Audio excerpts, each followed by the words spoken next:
This is CGTN, China Global Television Network.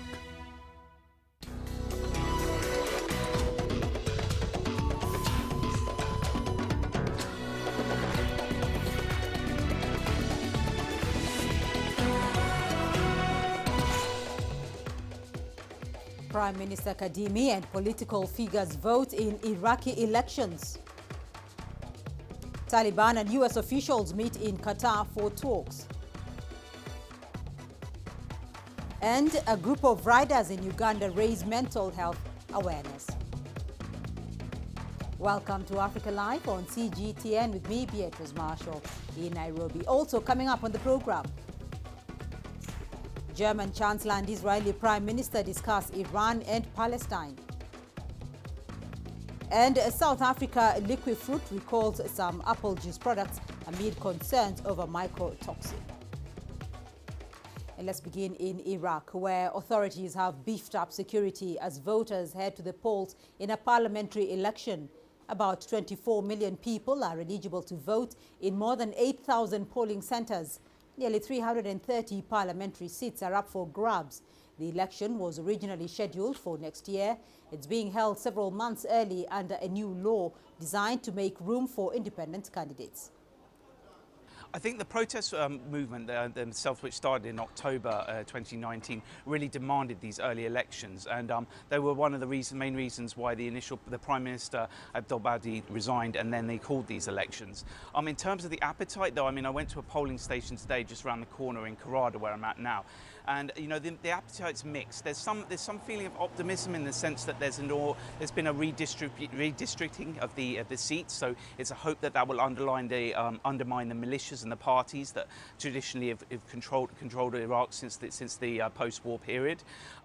But there's also a general apathy, I think, amongst the people that there won't be any change, that it will be politics as usual, and won't really sort of end the endemic corruption that has plagued this country since the US invasion of 2003. Most of people, they say, no, we should have revolution, we should kill them or something like this. Actually, today Iraqi, they understood how the changes come, and because the community, national community help us, I think we will have a good government if we keep going like this. American and Taliban officials are meeting in Qatar's capital Doha, the first time since the United States withdrew from Afghanistan. The Taliban also met with Qatar's foreign minister to discuss relations and economic projects. Zemarilai Abbasin has the latest. This is really important meeting for the interim government of the Taliban, and the future of the international recognition starts from here, according to many experts. But the US denied this, and they said the evacuation process and other issues were discussed and have been discussed with the Taliban. According to Taliban acting foreign minister Amir Khan Muttaqi, they will be discussing unfreezing the assets of Afghanistan, and human assistance is needed. According to Muttaqi, they also discussed the humanitarian assistance from the United States of America to the people of Afghanistan. On the other hand, they also discussed many other issues, like Muttaqi said they want affirmative and positive relationship with the United States and the international community, and also talked about other political issues where they haven't clarified that which political issues. Taliban have been opposing US drones attack and airstrikes in the country, and there are also sources telling me that they've been discussing this issue either because US CIA representatives will also be in their high-profile delegation talking with the Taliban government. On the other hand, the COVID vaccine is also pledged by the United States to be delivered to Afghanistan very soon. According to the acting foreign minister, Mr. Muttaqi, they will be discussing other related issues regarding the future of Afghanistan in the government. And in Yemen, at least 5 people have been killed in a massive car bomb blast in the coastal city of Aden. The attack targeted the motorcade of the Aden governor, who was traveling with some other government officials. They have survived the blast, and no group has claimed responsibility. We'll bring you the latest updates as the story develops. German Chancellor Angela Merkel is in Israel for a final visit. She met Israeli Prime Minister Naftali Bennett on Sunday. They discussed bilateral relations, Palestine and Iran. Bennett praised the German leader for leaving a legacy of good relations with Israel. Merkel reiterated Germany's commitment to Israel's security, saying she was confident that her successor would take a similar stance. Our correspondent Stephanie Fried has more from Tel Aviv. This is a symbolic meeting, or a symbolic visit, because she is outgoing. And its symbolism lies in exactly that, the future that you're talking about. It's important to note that she was the first German chancellor to address Israel's parliament back in 2008. And her message throughout her tenure has been that Germany has an everlasting responsibility to Israel for the crimes that were committed by Germany during the Holocaust, World War II. So the symbolism of this visit is to send a message to the younger generation of Germans and of German leaders as memories fade around World War II and the atrocities committed by Germany during the Holocaust, to reiterate or symbolically that commitment to Israel and to keep that commitment alive. Today, Germany and Israel, Germany is one of Israel's strongest allies, and again, the symbolism lies therein in keeping that strong relationship alive for the generations to come. Ethiopian Prime Minister Abiy Ahmed's new government was formed last week with 22 ministers assigned positions, including 3 opposition figures. CGTN's Girum Chala takes a look at priority areas for the government to focus on. Prime Minister Abiy Ahmed's Prosperity Party win in July last year's general election led to a formation of a new government in Ethiopia. The 5-year mandate for the Prime Minister and 22 ministers confirmed by Parliament heralded a new beginning as well. Analysts say peace and security, especially in the north of the country, as well as the current economic situation of Ethiopia, remain challenged for Prime Minister Abiy Ahmed's government. He should focus, first of all, on the peace and stability, the unity, the sovereignty, the security, the territorial integrity, and of course prosperity for Ethiopia. He's working towards that area. There will be challenge, but the priorities tell us that this must be, an excellent action by the Prime Minister. Dozens of opposition parties contended in the general elections of Ethiopia, though it was Prosperity that managed to hold the upper majority in the House of Representatives. However, Prime Minister Abiy Ahmed has given 3 ministries to leaders of opposition parties. He's showing everybody that he's willing to work with everybody. He's open to work with everybody, not only with opposition parties, let's be honest. He's open to business for the whole world. It's so sad the whole world is not, some parts of the world are not understanding how open he is. So I make of it as an excellent step towards achieving the ultimate goal for Ethiopia, which are the wishes of the people for fairness, equality, justice, and prosperity. Many Ethiopians now have banked on Abiy Ahmed's promises of delivery in almost all sectors. They have as well vowed to provide support for the national cause. The international community too is eager to see the performance of the new Ethiopian government. Gurumchala, CGTN, Addis Ababa, Ethiopia. To South Africa now, in popular liquid fruit, 100% apple juice products have been recalled after elevated levels of a natural toxic substance were found in apple concentrate supplied to food company Pioneer Foods. The company says a limited quantity of apple juice concentrate contains elevated levels of patchoulin. The affected apple juice products have been sold in South Africa, Botswana and Namibia. CGTN's Lisa Njamela has more. According to the World Health Organization, patchoulin is a toxic fungal product produced by a variety of molds. It is often found in rotting apples and apple products. The World Health Organization says patchoulin can cause nausea, gastrointestinal disturbances, and vomiting. It's mainly stomach issues. It can cause vomiting, it can cause discomfort, in the tummy, and so on. So it's mainly around the fact that when you've consumed it, it will be around the gastro area where consumers may be affected when they've consumed it. The apple juice products are produced by a well-known food company, Pioneer Foods. The company says the recall is based on the presence of patulin exceeding 50 parts per billion, which is the regulatory threshold. The health and well-being of our consumers is of absolute importance to us, and hence when we identified the potential of a food safety issue, following in-house testing and engagements with one of our local suppliers, we immediately launched an internal investigation into our apple juice products. The investigation to date has confirmed that a limited quantity of apple juice concentrate supplied to us contained elevated levels of patulin. Based on these results, we took the decision to launch the recall of the identified 100% apple juice products. We have not received any complaints from consumers about these products, but decided to accelerate further testing on this range to be absolutely certain of the extent of the potential impact. The National Consumer Commission now wants to look at whether this incident means there are lapses in quality check routines and processes during the manufacturing of these products. It's one of the things that the Commission wants to look at to see whether there was a lapse in that. In fact, we work very closely with the Department of Health. We have a responsibility to ensure the safety of consumers in South Africa.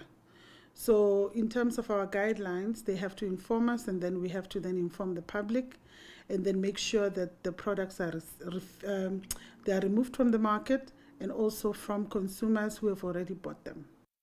A number of supermarkets and local stores have removed the products from their stores. Consumers who have bought the products are urged to return them for a refund.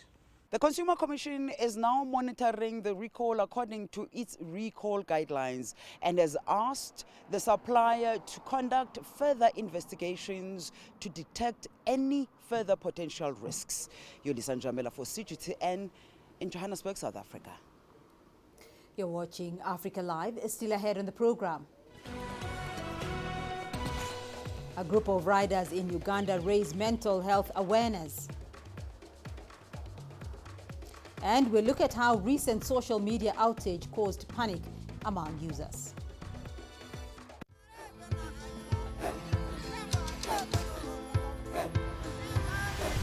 Africa is a continent of diversity, with varied climate and enchanting geography, and a people so distinct, but with a shared enduring spirit.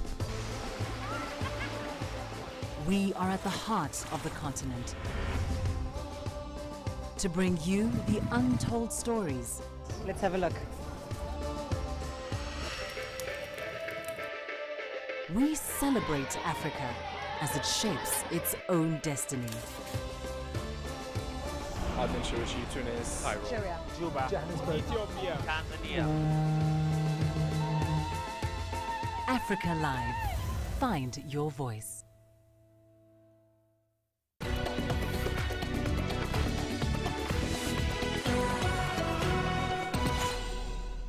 In Uganda, a group of riders have taken to the streets in the capital, Kampala, to raise awareness about mental health. According to medical experts in the country, there has been a rise in mental health cases, especially during the COVID-19 pandemic. Leon Tenyange reports. Jolly and energetic, that would be one way to describe Dennis Sigoa. But that is on the outside. On the inside, Sigoa says he has struggled with depression since the loss of his mother to COVID-19 this year. In May, I had a good time with my mom. We had very good plans of doing great things in the second half of the year. 3 weeks later, my mother passed on. You know, it was a very emotional time. He says it has taken him time to recover from the shock. Now, along with friends, he spends time cycling around. It is helping him cope. I realized I was getting better, and actually all the pain was fading away. And I was obviously, since I was with friends, there's a way it was also helping me in handling that kind of, my problems are being shared. According to mental health experts, the COVID-19 pandemic, which forced people into isolation and the loss of loved ones, has left many struggling with with anxiety, depression, and despair. It's sit-down sessions like these that experts say are helping people open up on their mental health issues. And the participants here hope their experiences will raise more awareness. Mental health remains a delicate issue in Uganda. What plagues the society right now is the stigma, and the stigma is mainly driven with mental illness. Yeah, so the moment you talk about mental health, people immediately think of mental illness, and yet mental health is so much broader. While there have been important developments in Uganda's mental health policy and services, it's the small steps like these where it's okay to talk about how one feels that could help change perception around what is a big health issue. Leon Sanyange, CGTN, Kampala, Uganda. The recent outage of services on Facebook, Instagram and WhatsApp affected communication and businesses across the world. And as CGTN's Nick Mudimba tells us, the lessons learned were immense, even as the social media evolution continues to take root across the globe. The recent social media outage, that is Facebook, WhatsApp, Instagram, caused panic among so many users in the world. So many people are now inclining towards selling their businesses on social media. The blackout lasted nearly 5 hours and the most frequent users felt the heat. Brand influencers and social media enthusiasts were left worried as they eagerly waited for the platforms to function again. I think it was just a wake-up call for me. It was a wake-up call for me, but I can't imagine life without social media. I just can't imagine life without Instagram, because personally I eat social media, I drink social media, I pay my rent social media. Apparently for me it was because we normally have like posting days. Personally I have like Mondays, Wednesdays and Fridays. So luckily it was not my day like I needed to post. And also it happened at night. And we normally post during the day, yeah. So if it was during the day, I think, I don't know what I would have explained to my clients. Experts in information technology and networking have called on African developers to come up with home-developed solutions to increase online productivity in the fast-paced digital evolution. From the outage, what we really need to come up with is something that acts similar. Facebook has shown us the way, because even them, they have challenges. From the outage, it told us that eventually their availability was affected. Down Detector, a service that relies on reports from users to determine whether websites are having problems, showed that all of Facebook, its main products, Instagram, WhatsApp and Messenger, suffered downtime. According to the site, 10.6 million problems were reported around the world. However, more than 3.5 billion people used the platforms. Majority of those who lived in the age where social media wasn't active are blaming the evolution for eroding human interaction. If I compare our previous lives with the current one, our lives used to be good. We used to go visit our grandparents. They tell us folk tales, we go to the rivers, we were playful, but these days you see kids just sit in the house with remote controls and phones. We had a quality life as kids compared to the current kids. According to Down Detector, on Friday the site went down again for 2 hours but was quickly restored. But this time around, according to Facebook, they say that they've bolstered the systems and this won't be happening again soon. Nick Mudimba, CGTN, Nairobi, Kenya. Egyptian President Abdel Fattah el-Sisi inaugurated the Bahr el-Bahak water treatment plant last week in the northern governorate of Port Said. It will produce 5.6 million cubic meters of treated water per day. Most of its output will be used in agricultural products. Yasser Hakim has the details. Bahr el-Bakar plant has been registered by Guinness as the world's largest water treatment facility, the largest sludge treatment plant, and the largest single operator ozone generating plant. Engineer Mohammed Abdelati oversaw construction of the facility, which produces 5.6 million cubic meters of water per day. Our water resources are limited. Our Nile River share is 55.5 billion cubic meters annually. It's a fixed amount since last century. With the growing population, we need more drinking water, more water for the new cities and projects. All this needs new water sources. That's why we made this project. At the water treatment plant, we take the agricultural water usually wasted in the sea. We apply a triple treatment on it to be reused. This way we bridge the gap between supply and consumption.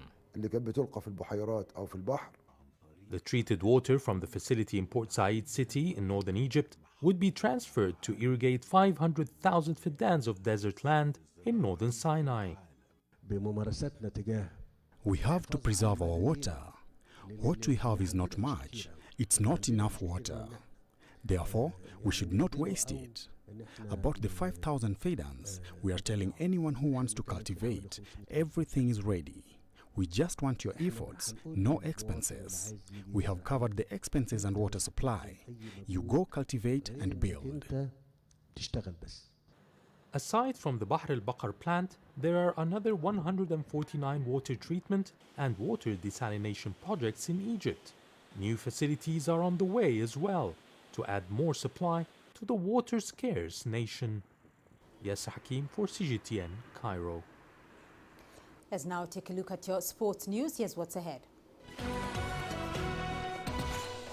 Mali beat Kenya in Nairobi to end the hosts' 2022 FIFA World Cup qualification dream.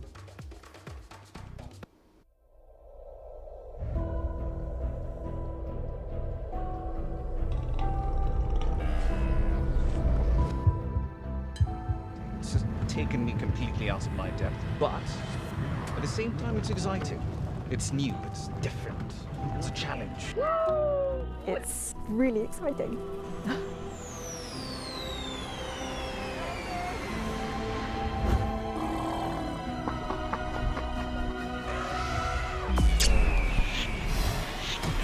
Over the last 48 hours of rain.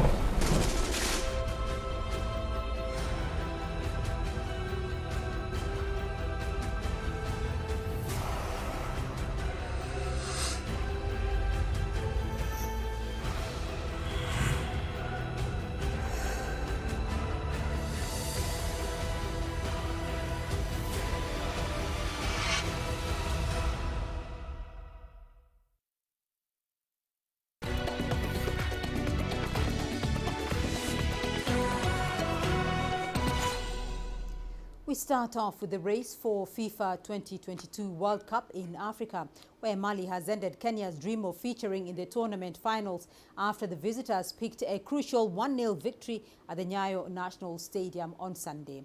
Kenya showed